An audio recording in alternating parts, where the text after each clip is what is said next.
border, I whichever pass you use, route, but just share that got experience. lipstick. I got lipstick. I got masakara. I got a gomesi. Yeah, and I got a bicycle. I was good to go.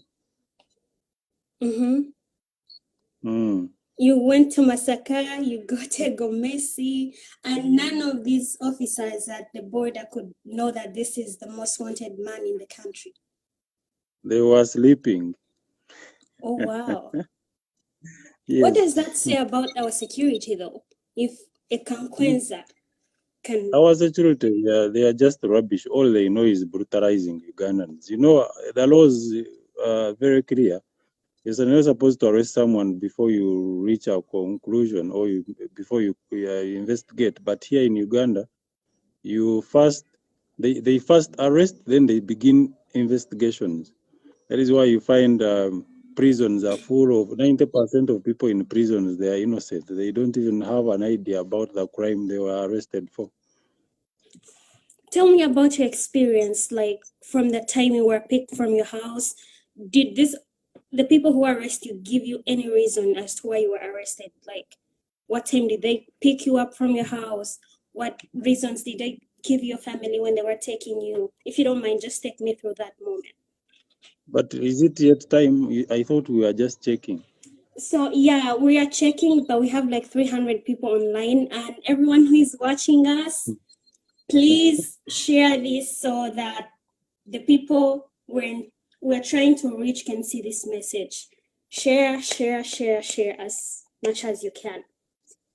So I think we're supposed to begin at exactly 4 p.m. Ugandan time, which is going to be like 8 p.m. New York time, and wherever you are. So do you want to first tell me, like, okay, we can wait like 2 minutes for the people we had invited to join this broadcast to show up. So before we begin, yes, Kakwenza, that was my point. Sorry, can you speak up a little bit more, please? Or is it the volume? I can see people are listening, are hearing me. It is only you that only is not me? hearing Okay. me. I see. All right. Yes. You're looking good, by the way. Oh, really? You think so? Thank you. You look like a midnight snack. Oh, Mukama, Kakwenza, don't start. Don't start. Anyway, so I think it's exactly 1 minute to go. So guys, share. Kakwenza has so much to share with us. I really am so much interested in knowing what takes place behind the cells, wherever you were detained. When you were being tortured, who ordered your torture? I saw yesterday you were exchanging words with the first son, Muhoozi, Kainerugaba. So we all want to hear all that, how he met you in the cells, and what message do you have for the government of Uganda? So guys, share as much as you can. What message do I have for the government, or what message I have for the president and for the dictator and his deputy dictator? Dictator in Kakwenza's words. Kakwenza's words. I won't say that. I'm a his journalist, so I'll deputy stick dictator. to what I was told to do. So, but this is uncensored broadcast. I know so many news stories get edited before they're aired, so feel free. Send questions, whatever questions you have for him. He's here.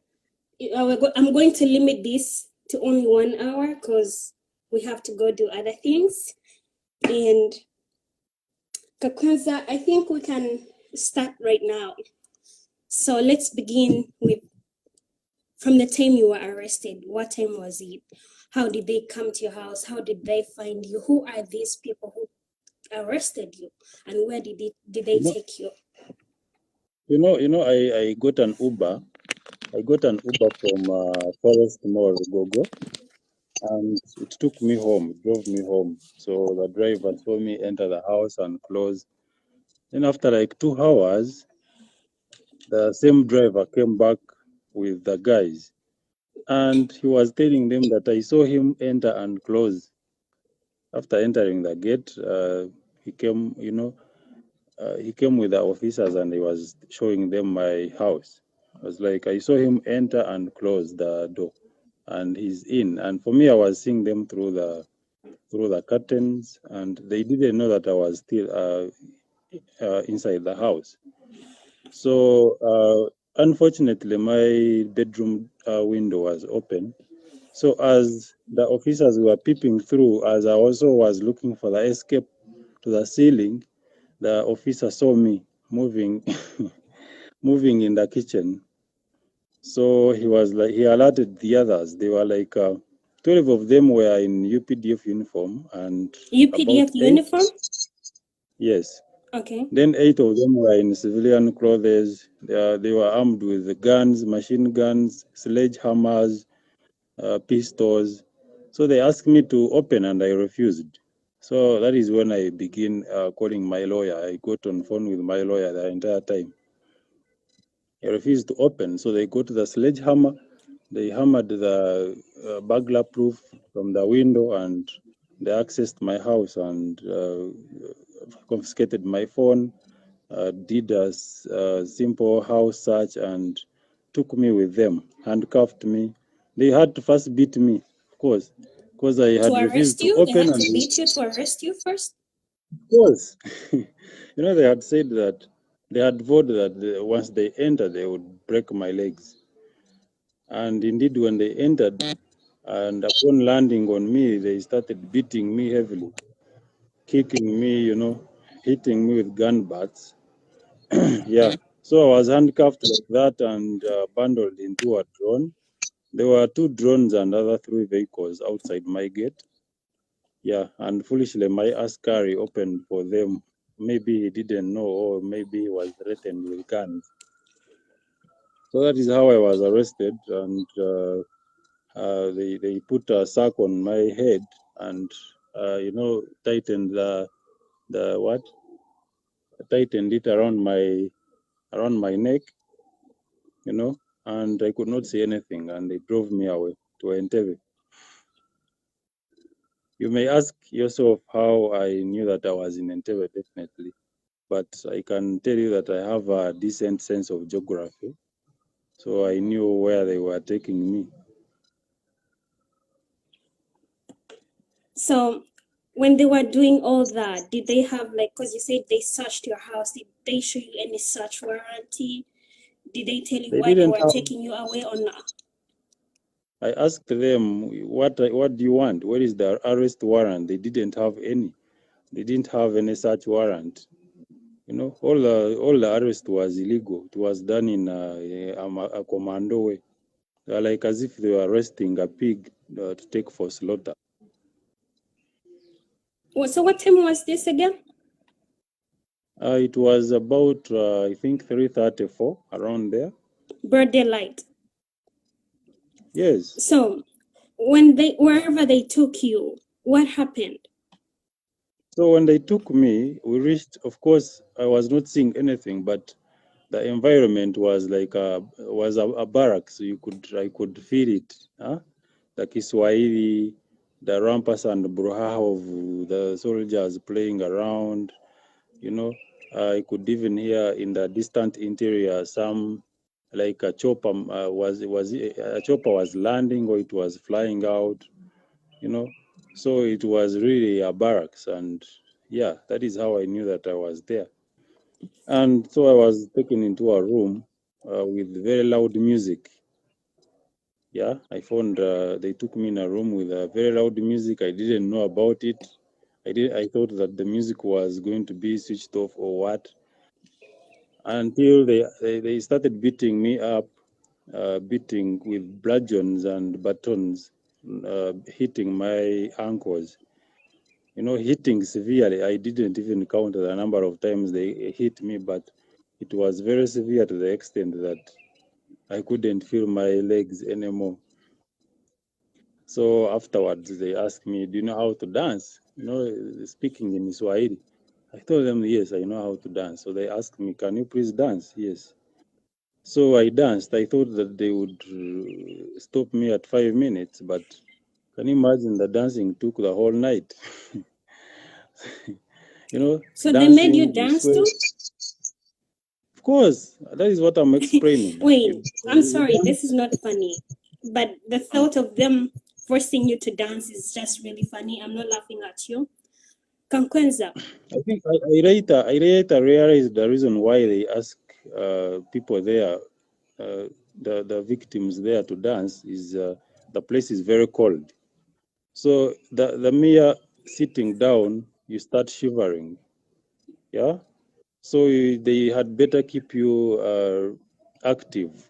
So the entire time I was there, I was, dancing is for if the day has 24 hours, dancing is 23 hours. So you dance, you sweat, you stop sweating, the whole body becomes like piece of wood, So it is very terrible, my dear. So I thought that they were telling me to dance for 5 minutes, but when I danced for 3 hours, I told the Apande that I am tired.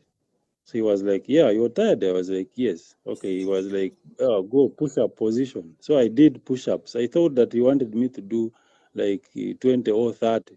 Can you imagine? I did 50 and I collapsed. And he came and beat me up. I was like, "If you have decided to do push up, please do push up until until I tell you to stop." And I told him, so "No, how okay, many let me push-ups dance." did you have to do every day? No, if you are tired of dancing, you go and do push up. You can push up the entire day. They don't care. Hmm? Yes, so that was my first day there. That was the torture. And my legs, actually that night, even though I was dancing, my legs were all swollen as if I had like elephantiasis. Were so swollen, so they could bring spray and start spraying them, injecting them. And the following day is when they took me for interrogation. Yeah. So at what while they were forcing you to dance, at what point did they start torturing you? What kind of Of course, sorry? torture began when I was arrested. That is when the torture began, unless you have a different understanding of the word torture.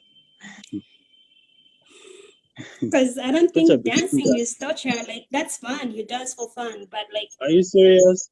no, like Are you I'm just serious? saying in normal life, people dance just You to cannot dance. You cannot dance for more than 1 hour when you're just there dancing. right, that's true.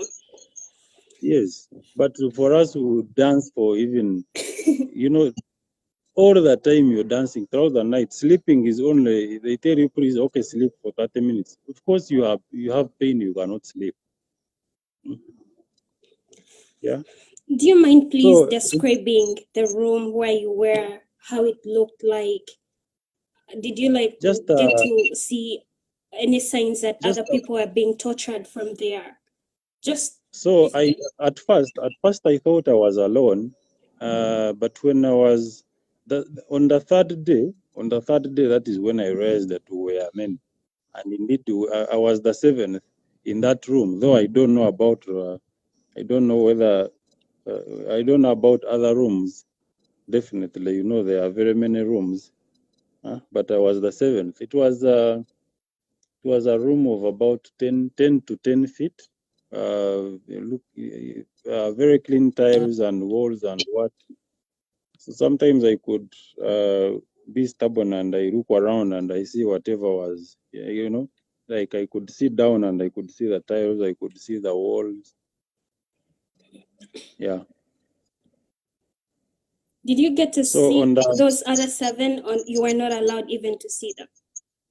you just see the legs because you cannot move up like when you're eating, you just try and be stubborn and you try to look around. Could only allow you to pull off the blindfold only when we are eating. So you only take it off when you're just like having food. But at You some don't take point, it did you off. get to see You the just people you who just served you the food? like Can you like you identify put it them? here. You cannot see anyone. You only see the boots. You only see the legs. Huh? So you cannot see anyone. So on the second day, they would be interrogating me while, of course, again beating me up. Beating using buttons. They were using buttons. They were using, I think, hippopotamus whips, wires. You saw how my body looks like. That's gross. Yeah. So they would get pliers. They start plucking flesh from my thighs. All asking me about my citizenship, that I'm Rwandan. I was like, come on, I was born in Uganda. I've been in Uganda for the entire life. I can take you to Rukunja and I show you my where my father was buried, my great grandfather, my grandfather. So they thought that I was here doing espionage for President Kagame. So the whole interrogation was asking about my funders, who is funding the publication of my books. They're asking me about the USA embassy officials, British Council officials, European Union officials. Of course, definitely, I would tell them that I don't know the people you are asking about. So they are forcing me to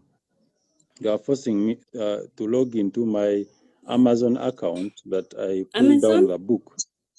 Amazon account that I should pull down the book, the other one I wrote describing my torture in CMY. Yeah, the beatings were very severe. And did you do that? Actually, I don't know my password for the Amazon, because you cannot do that when in Uganda. So someone else helped me in the USA. So I told them that I have no idea who posted that book on Amazon. And I was severely beaten for that, for not knowing who put it there. So the beating was very severe to the extent that I could feel like I'm in my own pool of blood. Sometimes I even lost it. I collapsed and I thought that I was dead, until I woke up like 6 hours later, when the doctor was cleaning my wounds, working on injecting me. They would inject me 6 injections every 6 hours, 17 tablets and capsules every 6 hours. So you can imagine the amount of poison I have in my blood. Such overdose. All because of the international did this injection somehow affect your stability? I mean, mentally, of course, you were tortured physically, but did you feel unconscious at some point after being given these injections? That is what I said that I did. So I collapsed and I thought I had died. I regained my consciousness after 6 hours. That is when I found my doctor. The doctor, I did not have anything on my body. I was completely naked. He was working on my wounds, washing them, putting in the very painful medicine. Yeah. What other reasons did they give you when they were torturing you besides the Amazon book, you denouncing your Ugandan citizenship or having ties with Rwanda? What are some of other the reasons they gave you when they were beating you up? My articles in the newspapers, they would Google my name and all the information that comes beneath it, and they would read, and they would even ask me about the authors of such articles. Even my own articles, they would ask me where I get such information. They would make me to swear that I would never write again. So they even told me to buy these small phones, my Pesa phones, that I should give up on smartphones and computers, so that I don't write again. Such things. The idea of taking me up for UPDF training, then they deploy me in the UPDF legal department. They offered you that? Yes, Muhoozi offered me that. Muhoozi himself talked to you and said, I'm offering you this if you stop writing about the government. Yes. But and he asked me General anything Muhoozi that I says wanted. he doesn't even knows you. He Ca- only got to know you when they started writing about you in the news. How do you respond to that? But can he say that he met me there? Can he really say that? He's an idiot. Maybe he was drunk or he made that tweet when he was drunk. But I have seen him 3 times when I was arrested like this. After I met him after 1 week. Then on was it on 9th? I met him on 9th January. It was a Sunday. Then when I was kidnapped from the prison, when I was given bail, and these guys kidnapped me again. They did not mistreat me. They took me like a VIP and they took me to him. And he told me that he begged me. He told me, please, Kakwenza, don't write another book. Huh? Don't write another book. Stop writing. You can tell me anything you want. I refused. I told him, let me first heal. We shall talk. I told him, let me first go to the hospital. But you know, Mike, I never got out such offers.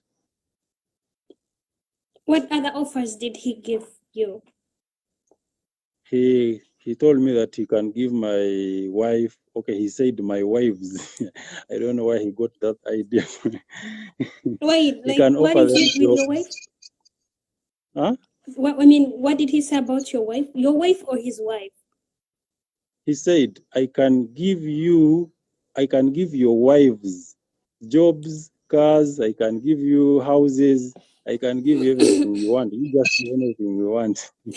I don't know how he came about that to say that I have wives. Anyway.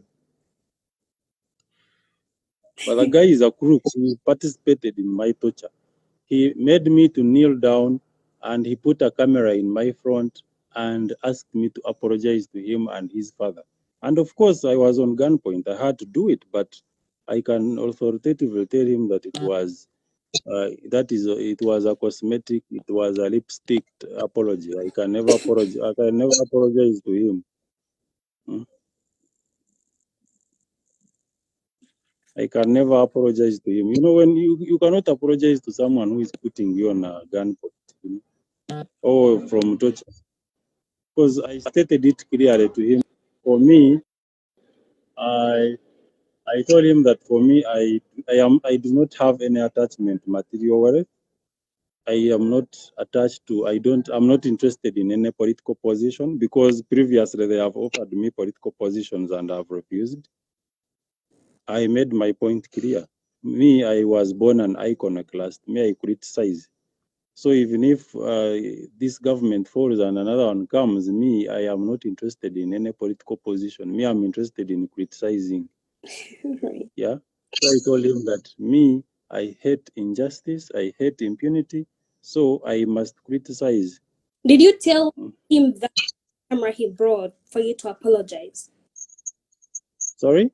Did you tell him that before the camera he brought to you for you to apologize? Did he what? Did you tell him that did you use the camera he used or take advantage to say that to him? No, he brought the camera and asked me to do an apology, and I apologized. He replayed and deleted it and said, no, this is a bad apology. He put the camera again to me and said, please apologize. Like I did apologies for like 4 times when he was deleting and saying, no, here you have to be loud. Here you have to speak this. Here you have to do this. You know, such an idiot.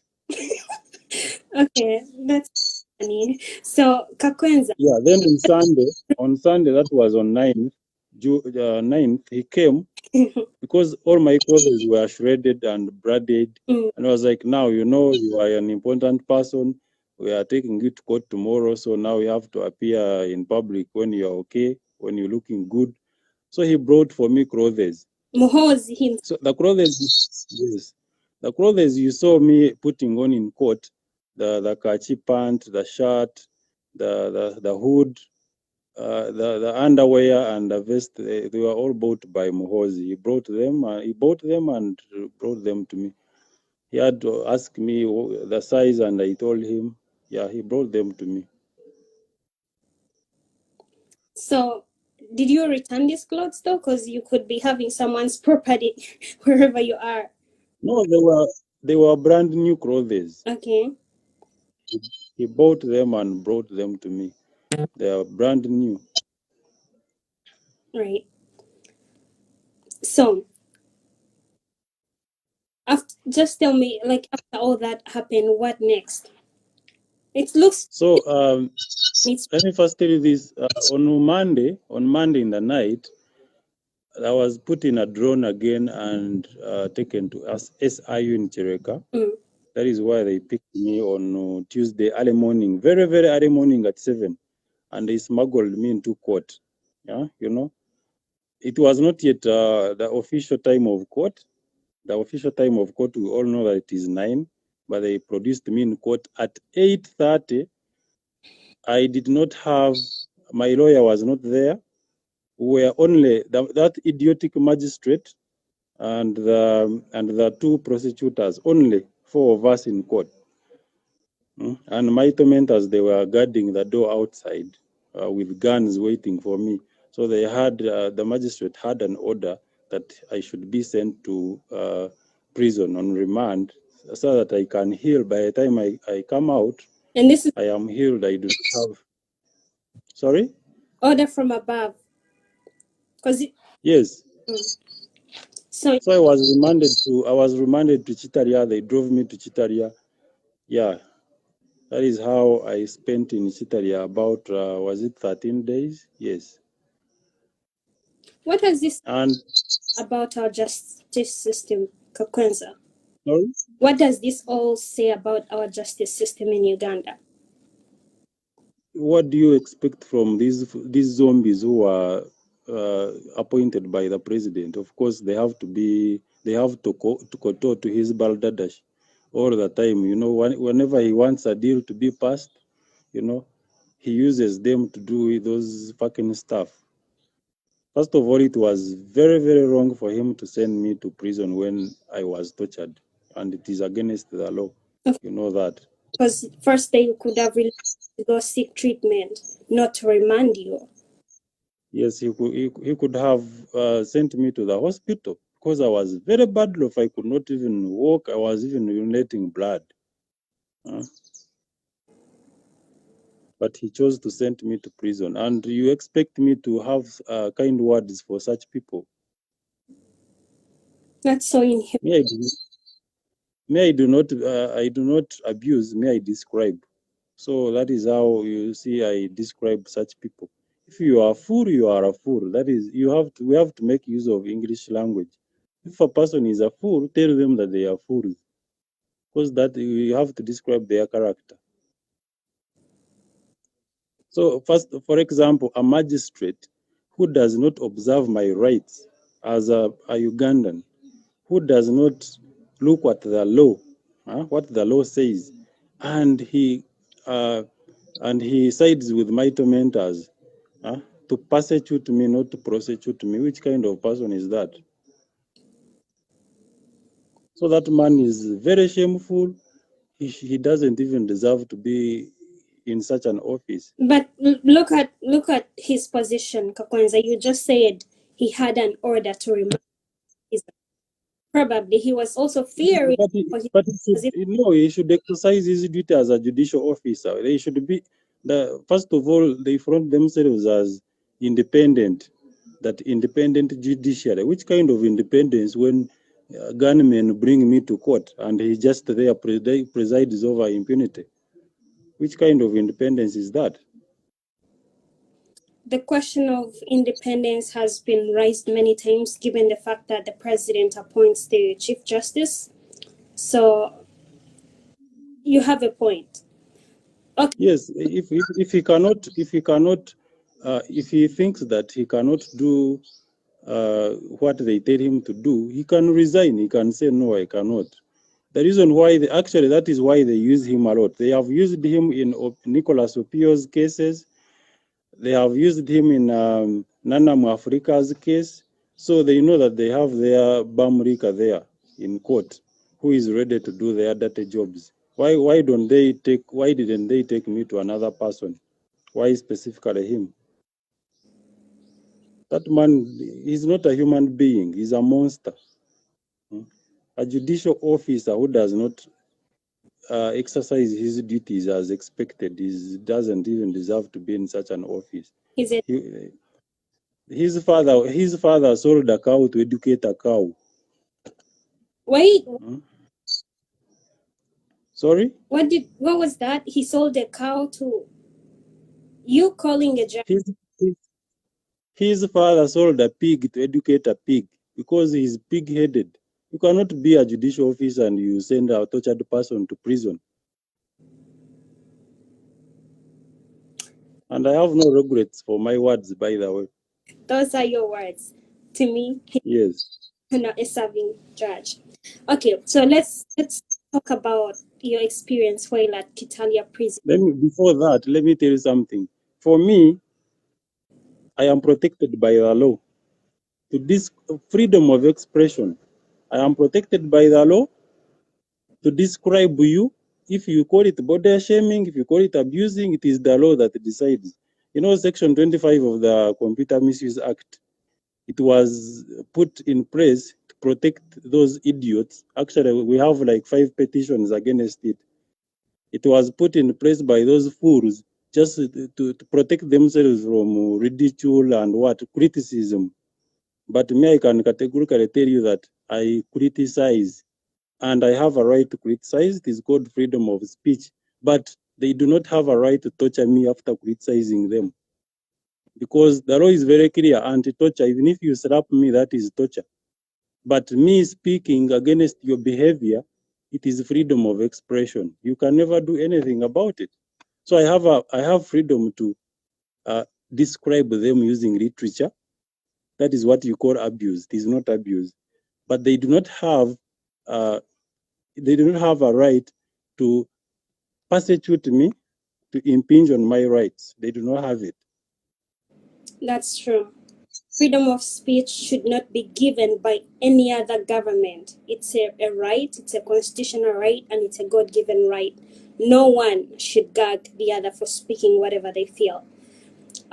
Yes. Before we move on, Kakwenza, I want to recognize John Chandler from the U.S. State Department who just joined this broadcast, officials from the United Nations, and also from the U.S. Embassy in Uganda.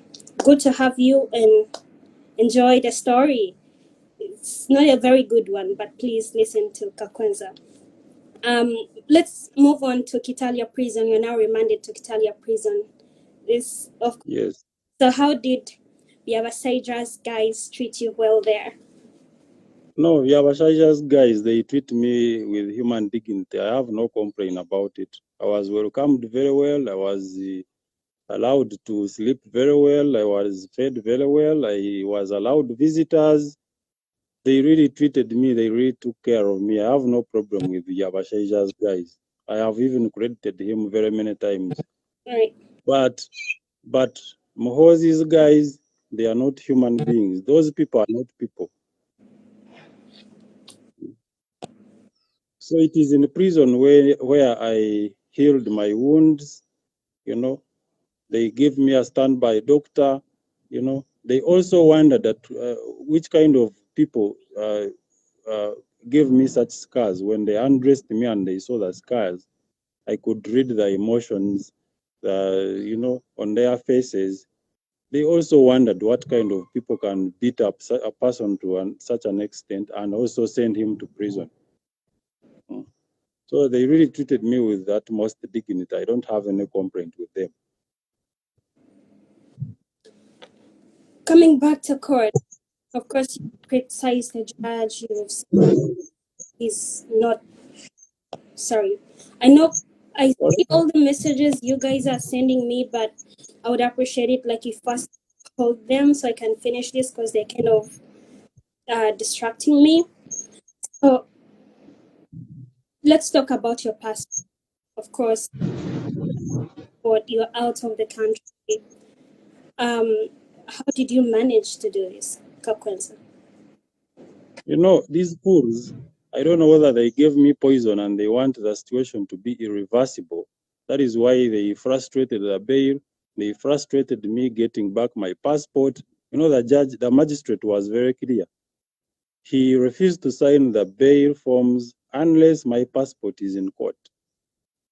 That an order? So, sorry? Was that like an order for him to do that? Of course, it was an order from above that I should not get my passport. So he doesn't want you to go abroad to seek treatment, or he just thought you're going to leave the country? He thought that I was leaving the country to go and expose their criminality and show the people, their funders. I show them my scars, my my thighs, my back, in such a despicable manner. So when I asked for it, and even when my doctor referred me to Germany for treatment, he bluntly refused. He said that this case is becoming obese. That is what he said, that the case was becoming obese for him. I think. And he would.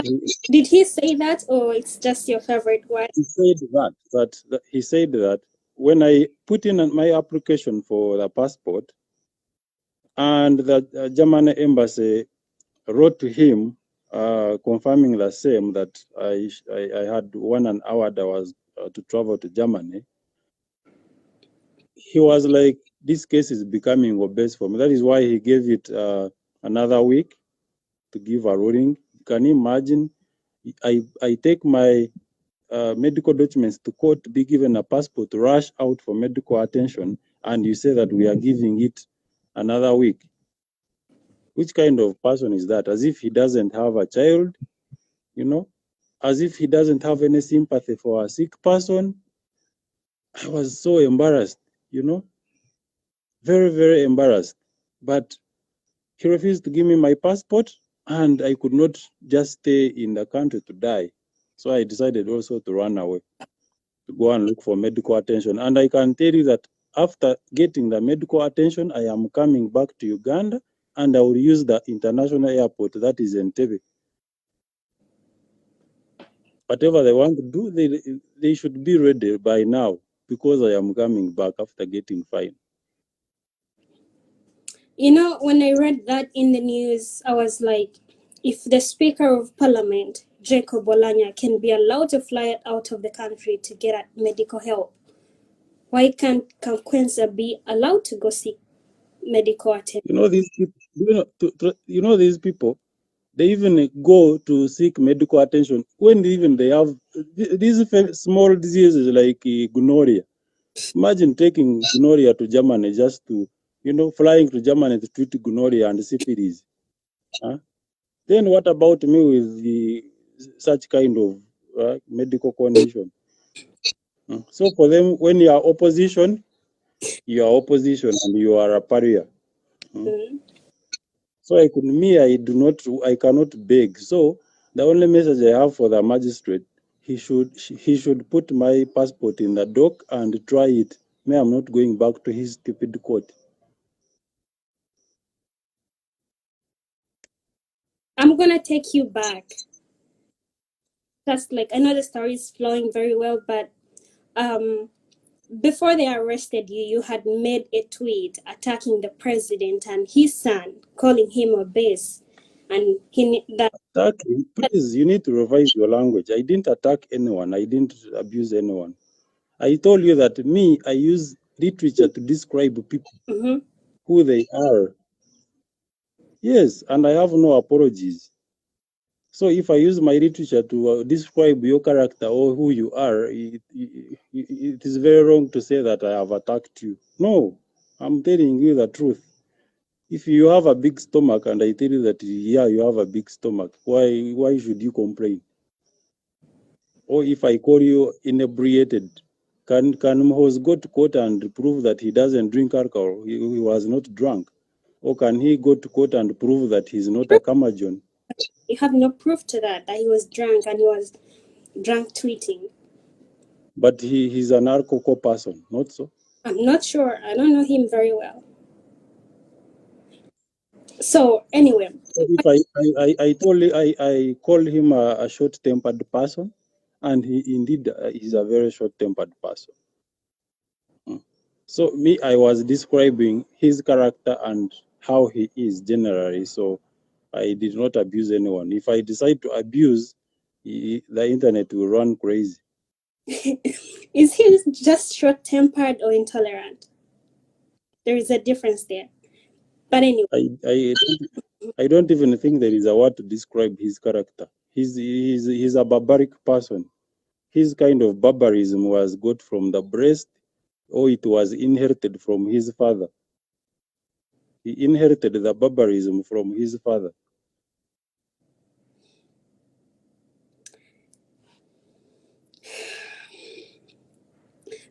So did he? So you can see that you can see where he's going.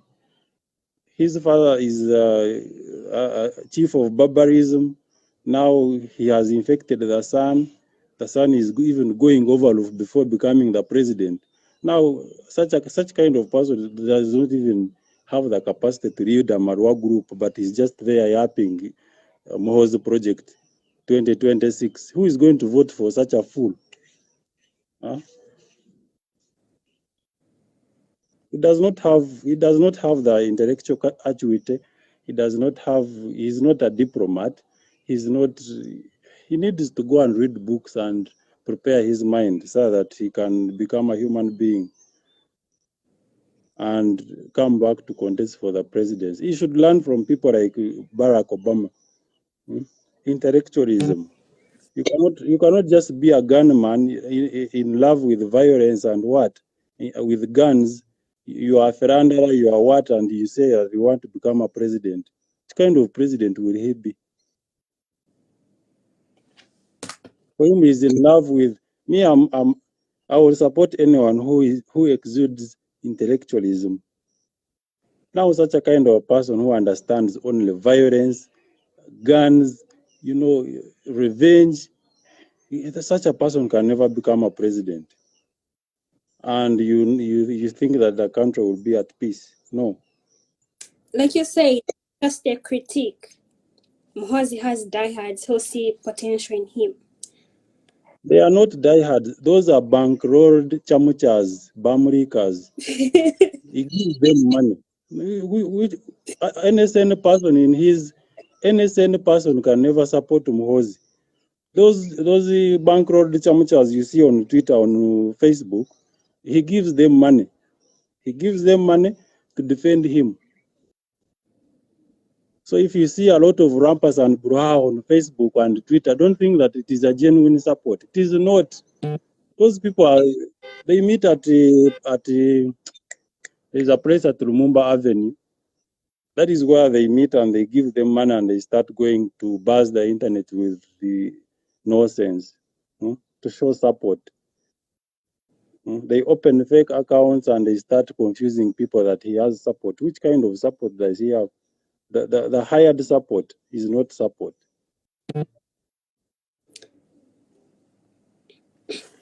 Kakwenza, did Muhoozi personally torture you, or you didn't see him either?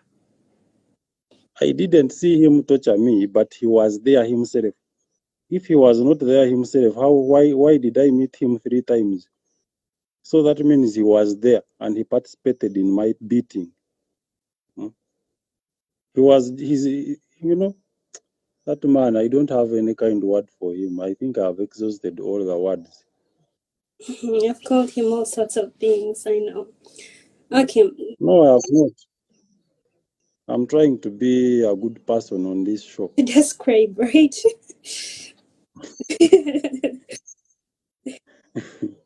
Okay, let's go now. You were telling me the story of how you were taken to Italia prison. So while there, did they treat you? Did they take care of you? Did you heal from the prison cells? Yes, I did heal from the prison cells. You haven't healed. You still need help. Okay, I haven't healed, but I mean the scars. The scars, because by the time I was taken to prison, I think when my lawyer came to see me, he described the condition I was in. But honestly speaking, I'm not fine. Yes, the way I went to that prison is not the way I came out. I cannot I cannot start saying that in Chitaria they treated me bad. They treated me very well. Very, very well with dignity. Yeah. By the time I came out of prison, at least I could walk on my own. The scars had dried and they had the things had peeled off. Though I was still limping, but I was a little bit fine. This is really a heavy, traumatic story. And I appreciate you for sharing it with me. As is, I know many other stories that have been aired on TV have been censored, but this is a raw story, and keep sharing, guys, until. So Mhm. the only thing we can get ourselves out of this this mess we're encapsulated in is to cooperate, and we send the dictator packing. It is very bad that there are some people who think that we can do something to mitigate this. We have laws against torture. You know that. We have Anti-Torture Act. It is very clear. We have Human Rights Act. We have the Constitution. It is very clear against mistreatment of people. Dehumanization of people. But these people are lawless. They do not follow the law. And for me, I have a decent respect for the rule of law. So the only thing that we can do right now is to send the dictator and his stupid son away, so that we can build good, strong and independent institutions.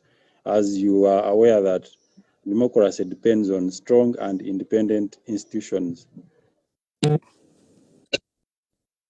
So with Museveni, with his drunk son, I don't think that Uganda will ever have such institutions that respect rule of law.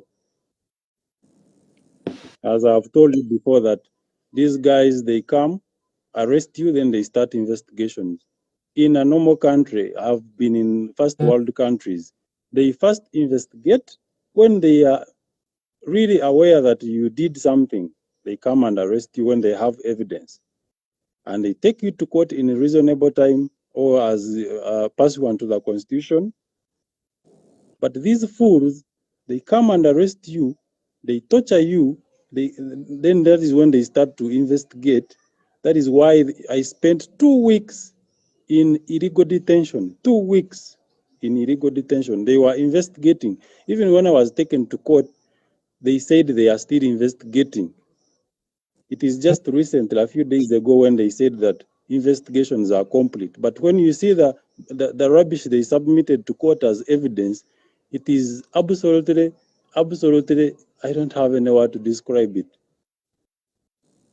They don't have any case against me. They brought up this case just to make it formal. But this is just political persecution. How has it affected you mentally, emotionally, your family, Obagwe? Only how do they call it? Mutima gwakaluba. Me, I'm a very strong person. That is why you see I am still walking around. I'm still talking about it. But definitely, I am not all that well, but I am a very strong person. They found me when I had my PTSD for the other previous torture, and I'm still battling with it. Then they added on another one. So psychologically, I still have that post-traumatic stress disorder. I still suffer with it. So whenever I see a drone, a military vehicle, an army person, I want to run away. And sometimes, I do not sleep. I sleep for only 2 hours or 1 hour. Those are the problems that I have. I be sleeping and I dream about these guys whipping my buttocks, putting my scrotum, So I feel bad sometimes. At night, I only read books, and if I manage to sleep, I can sleep for 1 hour or 2 hours. I'm so sorry. So it is very bad. That is why now you hear some fools blaming me for running out of the country. Of course, I was running. I have not run out of Uganda. I have run away from my tormentors for a while so that I can heal. But definitely I will come back when I'm okay. What about your family?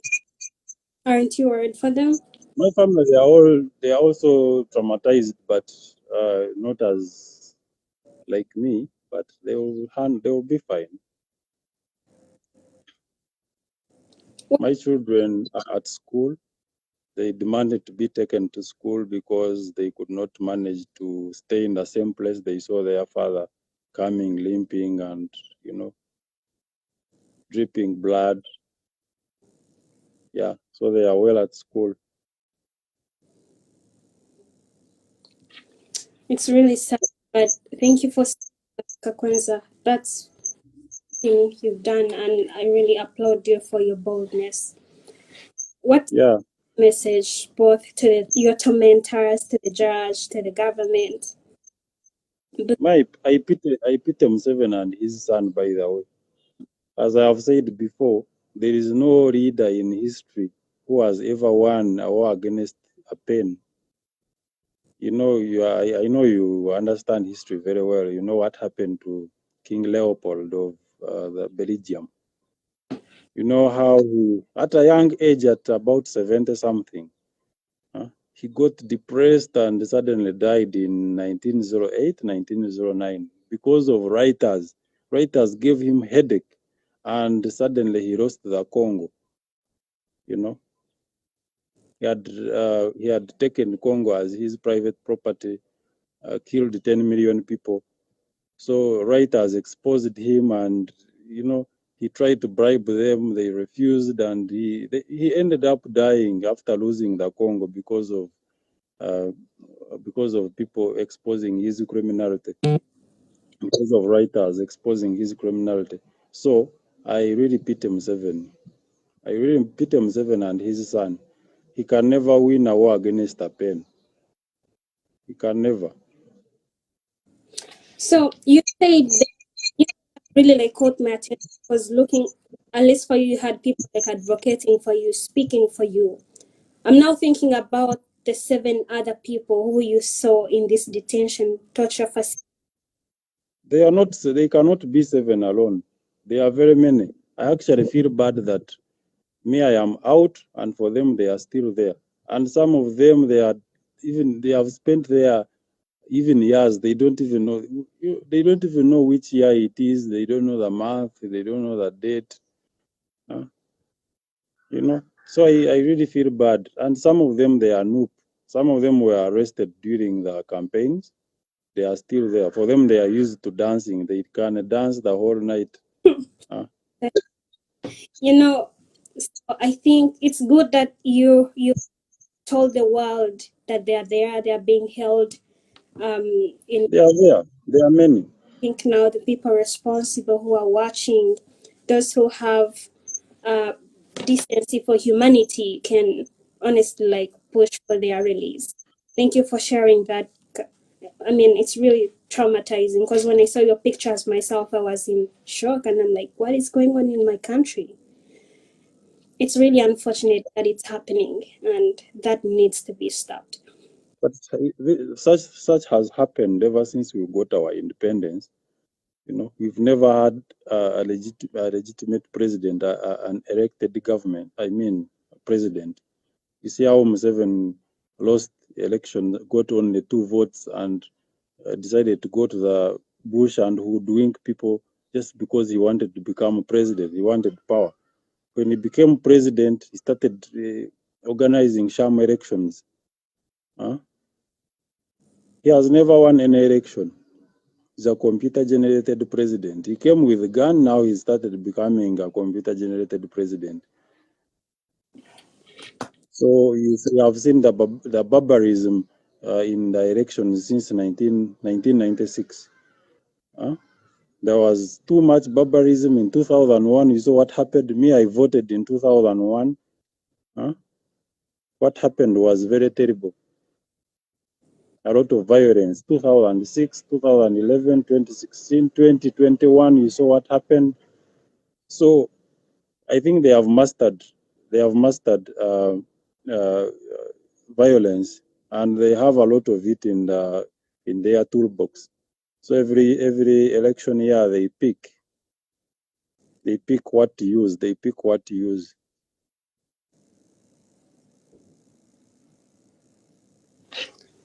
Kakwenza, you have so many fans online, and I'm going to respond to a few questions from them because we are limiting this to only 1 hour. So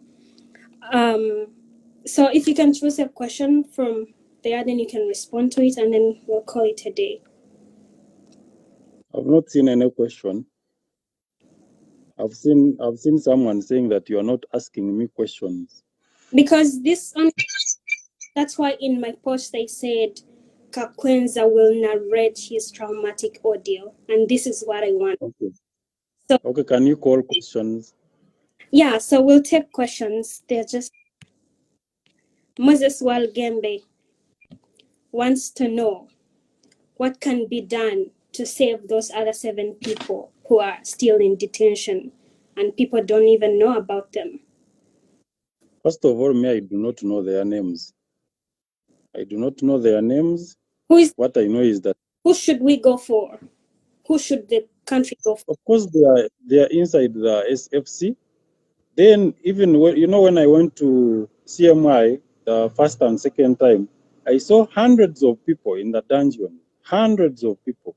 Some of them they did not know they were there since 2011. Can you imagine detaining someone since 2011? These are BSJ supporters or probably?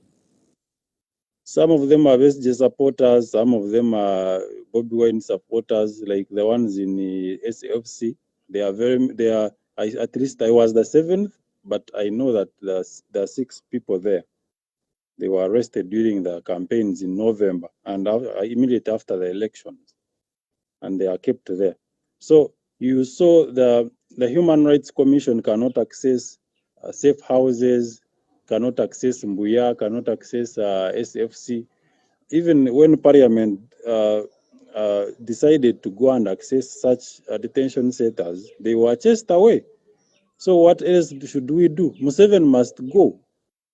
We need to chase away Museveni so that the whole system comes back to normal. These are political prisoners. Of course, when you chase away the president or the one who is masquerading to be a president, we shall get peace.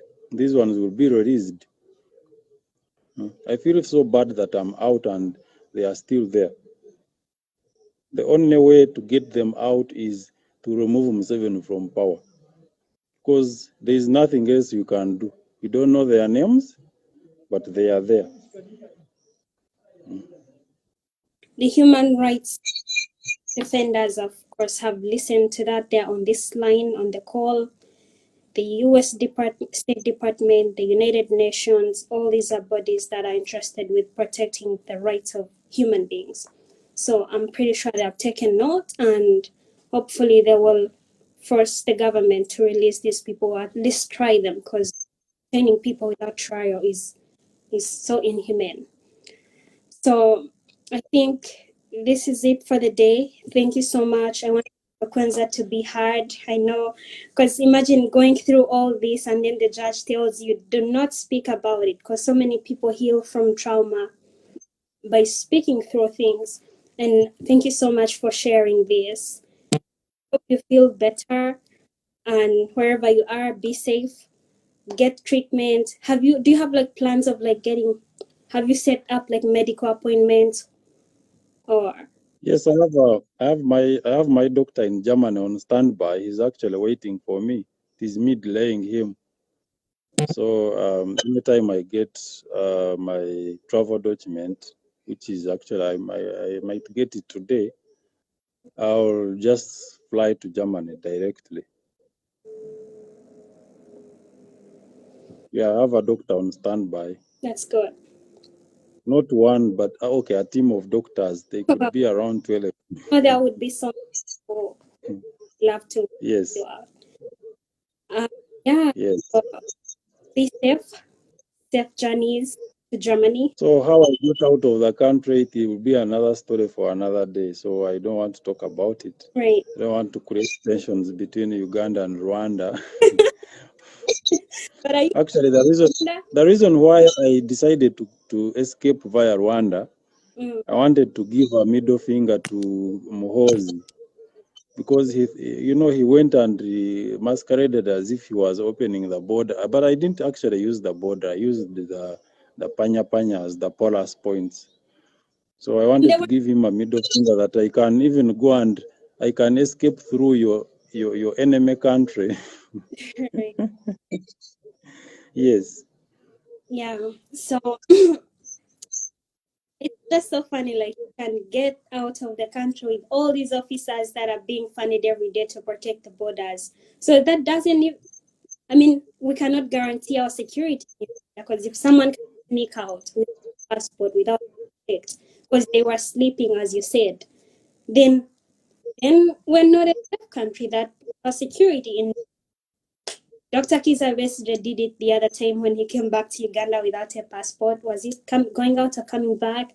And then you've done it. So imagine how many people, if someone had bad intention for the country, that would be easy access. So that says a lot about our security. We need to beef it up, not for people, for the Kakwenza, but for. But unfortunately, UPDF officers are supposed to be protecting Uganda, the Ugandan borders, but they are doing a police job of arresting people, harassing people. They are instead of doing what they are supposed to do, they are doing another institution's work. Look at them in Congo. You think they are there to fight the ADF? So you mean?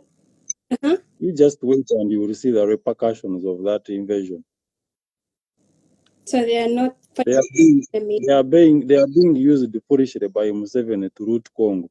Which kind of soldier you want to fight ADF, but you want to first construct roads to access the ADF? Which fool of any ADF will wait for you that you construct a road and you reach them? They are constructing roads so that they can get a clear way to transport the loot, the timber, the minerals to Uganda. As you saw, gold is one of the largest export of Uganda. But do we have the gold mines? We do not have. All the gold comes from Congo.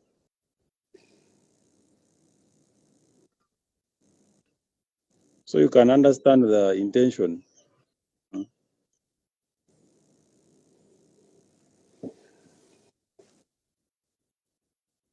It's just a story. I'm really like listening you speak about all of this has somehow like, let me just reserve that. But I'm going to end this. Thank you so much for showing up, for speaking about your story. Last word for the viewer. Thank you so much for hosting me.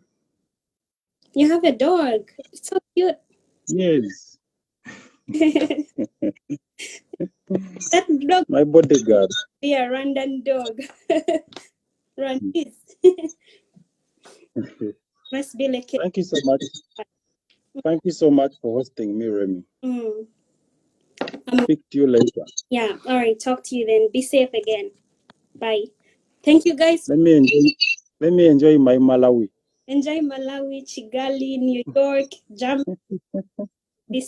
And Okay. just a disclaimer, because I've hosted Kakwenza. I don't expect anyone to come to me to ask me where he is, because I honestly don't know either. So that seals it. Bye, guys.